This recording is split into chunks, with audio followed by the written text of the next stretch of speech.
열왕기상 3장. 솔로몬은 이집트 왕 바로와 혼인 관계를 맺고 바로의 딸을 아내로 맞았다. 그리고 그는 자신의 집과 주님의 성전과 예루살렘 성벽의 건물을 모두 끝낼 때까지 그 아내를 다윗성에 있게 하였다. 주님께 예배드릴 성전이 그때까지도 건축되지 않았으므로 백성은 그때까지 여러 곳에 있는 산당에서 제사를 드렸다. 솔로몬은 주님을 사랑하였으며 자기 아버지 다윗의 법도를 따랐으나 그도 여러 산당에서 제사를 드리며 분향하였다. 기브온에서 제일 유명한 산당이 있었으므로 왕은 늘 그곳에 가서 제사를 드렸다. 솔로몬이 그때까지 그 제단에 바친 번제물은 1000마리가 넘을 것이다. 한 번은 왕이 그리로 제사를 드리러 갔는데 그날 밤에 기브온에서 주님께서 꿈에 솔로몬에게 나타나셨다.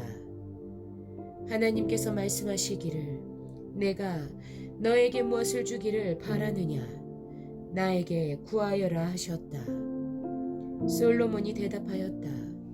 주님께서는 주님의 종이요 나의 아버지인 다윗이 진실과 공의와 정직한 마음으로 주님을 모시고 살았다고 해서 큰 은혜를 베풀어 주시고 또 그 큰 은혜로 그를 지켜주셔서 오늘과 같이 이렇게 그 보좌에 앉을 아들까지 주셨습니다.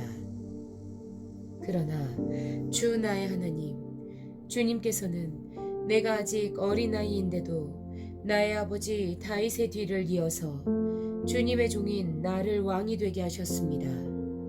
나는 아직 나가고 들어오고 하는 처신을 제대로 할 줄 모릅니다.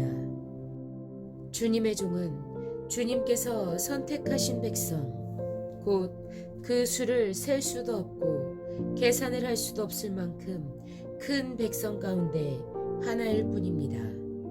그러므로 주님의 종에게 지혜로운 마음을 주셔서 주님의 백성을 재판하고 선과 악을 분별할 수 있게 해주시기를 바랍니다.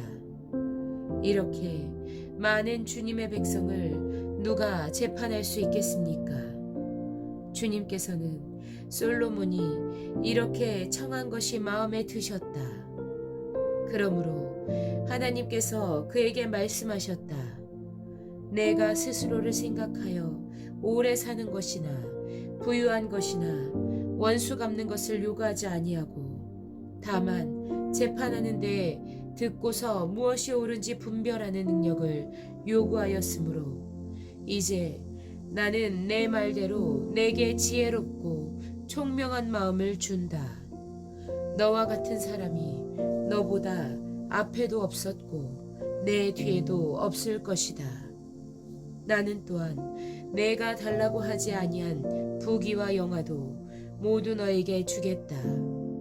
내 일생 동안 왕 가운데서 너와 견줄 만한 사람이 없을 것이다. 그리고 내 아버지 다윗이 한 것과 같이 내가 나의 길을 걸으며 내 법도와 명령을 지키면 내가 오래 살도록 해주겠다. 솔로몬이 깨어나서 보니 꿈이었다. 그는 곧바로 예루살렘으로 가서 주님의 언약궤 앞에 서서 번제와 화목제를 드리고 모든 신하에게 잔치도 베풀어 주었다. 하루는 창녀 2사람이 왕에게 와서 그 앞에 섰다. 그 가운데 한 여자가 나서서 말을 하였다. 임금님께 아뢰입니다. 저희 2사람은 한 집에 살고 있습니다. 제가 아이를 낳을 때 저 여자도 저와 함께 있었습니다. 그리고 제가 아이를 낳은 지 사흘 만에 저 여자도 아이를 낳았습니다. 그 집안에는 우리 둘만 있을 뿐이고 다른 사람은 아무도 없었습니다. 그런데 저 여자가 잠을 자다가 그만 잘못하여 자기 아이를 깔아 뭉개었으므로 그 아들은 그날 밤에 죽었습니다.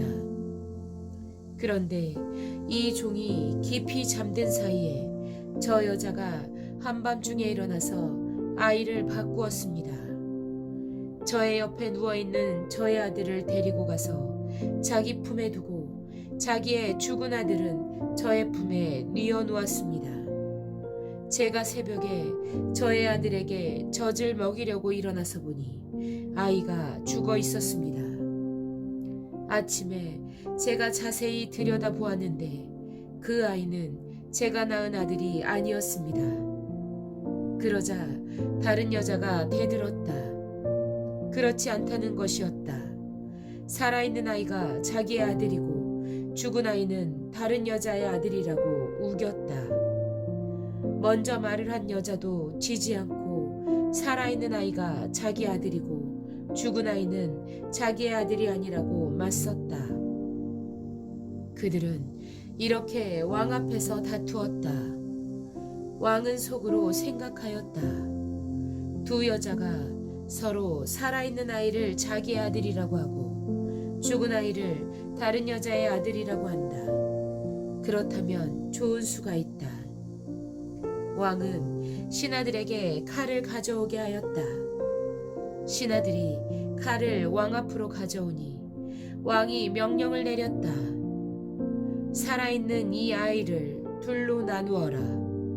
반쪽은 이 여자에게 주고 나머지 반쪽은 저 여자에게 주어라. 그러자 살아있는 그 아이의 어머니는 자기 아들에 대한 모종이 불타올라 왕에게 애원하였다. 제발 임금님, 살아있는 이 아이를 저 여자에게 주시어도 좋으니 아이를 죽이지는 말아 주십시오. 그러나 다른 여자는 어차피 내 아이도 안 될 테고 내 아이도 안 될 테니 차라리 나누어 가지자 하고 말하였다. 그때 드디어 왕이 명령을 내렸다. 살아있는 아이를 죽이지 말고 아이를 양보한 저 여자에게 주어라. 저 여자가 그 아이의 어머니이다. 모든 이스라엘 사람이 왕이 재판한 판결 소식을 들었다. 그리고 백성들은 왕이 재판할 때 하나님께서 주시는 지혜로 공정하게 판단한다는 것을 알고 왕을 두려워하였다.